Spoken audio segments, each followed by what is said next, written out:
What's going on, guys? It's Greg Jones with Engine Builder. Today we are at Engine Lab of Tampa, and I'm joined by shop owner Rokket Horton. Hello.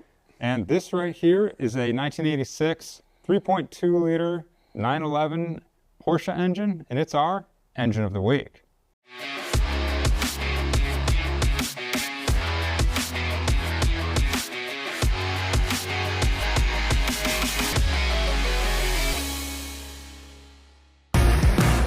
Engine Builder's Engine of the Week is sponsored by Pengrade 1 and L-Ring DOS Original. Rokket, great to see you. Great, thank you. Yeah, thanks for having us in the shop. You know, we just got done getting a tour of everything you got going on here, which was super awesome. Tons of cool engines and cool cars here. Thank you. And you know, one of the things we were looking at was this air-cooled Porsche build that you are currently working on. And you know, I understand it's a 3.2 liter now, but it's going to be a little bit bigger here once you're done with it. 3.4, but there's actually nothing wrong with this engine. Yeah. Other than the customer wants more power. Okay. So, yeah. And unlike, you know, you can't put a chip in these because they're really, you know, even though it's electronic fuel injected, where you make the power is you port, you know, all resistance going into the intake in particular is gone. I mean, we're going to port this thing until it's silly. Yeah. You know, you could stick a Coke bottle in there, whatever. So this is an air-cooled engine, a 3.2. Customer wants more power. And the Porsche series is what's called the RS series, and that stands for Ren Sport. A lot of people think it's race sport, but this is going to get an RS conversion. Okay. The RS conversion from about 1972 all the way up until like 89, 90. If you go to Sebring or Daytona, where they have the Wall of Fame, that whole series won everything. The Triple Crown, Daytona, Sebring, Le Mans. I mean, in the 80s, Porsche was king. Nice. This is when Porsche was the king. This guy, this came out of a street car. Okay. Nothing wrong with it. We built this a few years ago for him. He wants more power. So to get the more power, well, there is no replacement for displacement, as they say. Yeah. So we're going to be removing, these are the cylinder heads. This is an air-cooled. These fins are how the engine's cooled. Mm-hmm. Got a shroud that goes over it like this. A lot of people, when they see these engines at first, they think that they see the fan blade in here and they're like, yeah.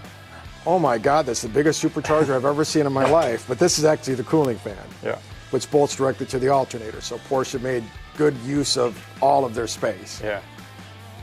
So this, being a composite engine, what that means is that everything is individual. You got individual cylinder heads on individual cylinders with individual pistons. The only thing that's common to each side of this engine is this is called the cam tower, or the cam housing, and this is called the cam tower. And there is a left and there is a right, and if you get them backwards, it's hell to pay. Yeah. So, and each cylinder is individual. This is a Mahle Motorsports RS series cylinder, and it is larger than what's in there right now. I can't remember I have to read it because I forgot what the actual bore is. Yeah. But it's basically, I think it's 2 millimeters or 3 millimeters larger, the bore. What's nice about the Porsche engines is that they're, like I said, they're composite. So if you have a total catastrophic failure on cylinder number 4, you can actually take it apart, take the cylinder, take the piston, throw them away. Yep. Install a new one. Put a new one in, yeah. Unless it goes through the engine case. Right. So with this, we're using the Mahle Motorsports pistons. Like I said, the RS version. These are about 10.5, 10.7 to 1. Okay. You can see they're kind of a different shape than what you're used to seeing. Yeah. But Porsche cylinders have always been Hemis before Hemis were cool. You know, the Dodge Hemi, which was king of the hill. You were just talking about how the bore is a little bit bigger. Are you going to have to do anything in order for those new sleeves to fit on here appropriately? Like, does the engine have to widen a little? No, the 3.4, if I made this into a 3.6, then I would have to take the cases out and we'd have to machine the cases to fit a larger diameter. Right. But to this particular configuration, you feel that's fairly small. Yeah, right. But when you go to a 3.6, that would be too thin.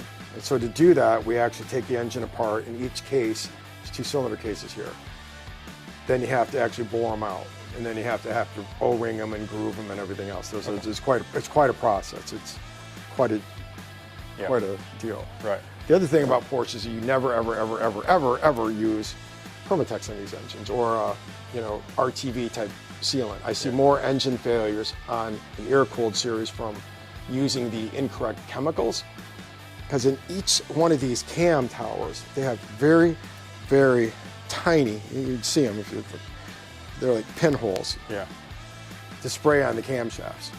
If you have Permatex in these engines and not an anaerobic sealant, that will actually fill up these oil spray bars and will actually wipe out the camshafts. And I know that from experience because people come in, I've had a valve adjustment done 6 times and it's still rattling. I'm like, all right, take the valve cover off, look at the camshaft, and the lobe's gone.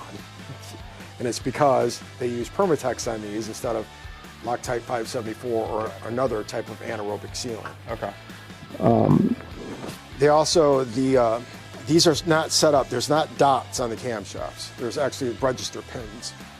And I have a camshaft for it here. Unlike the 993 series, when you get that on there and you get the camshaft, the overlap set, you have a pin that goes in on the camshaft. And you rotate it until you get exactly, and this one was 1.239 millimeters, which is the optimum overlap, that overlap being the point at which both valve intake and the exhaust valve are open for scavenging.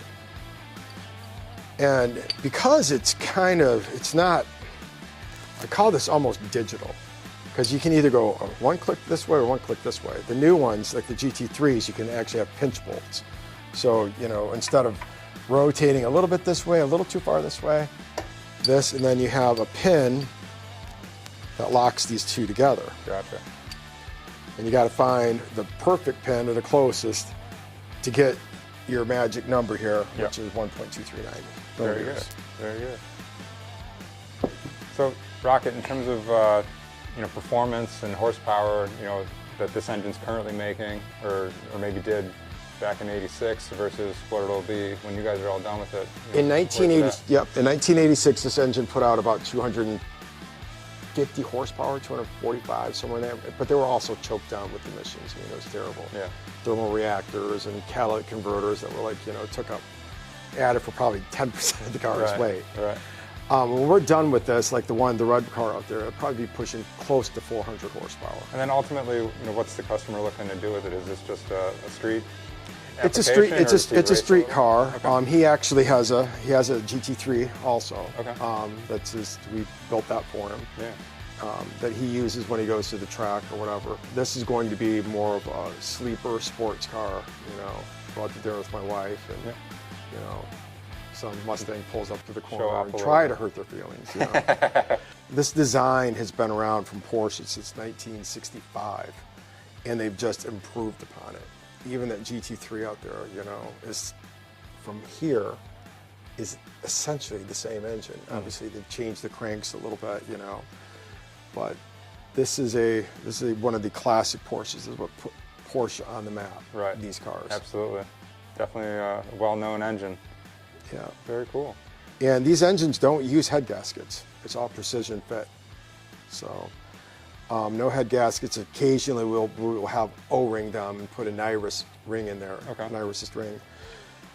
Just for turbo forced induction applications. But this is actually a straight out air-cooled, naturally aspirated, nothing. Well, Rokket, anything else about this particular build that we're leaving out?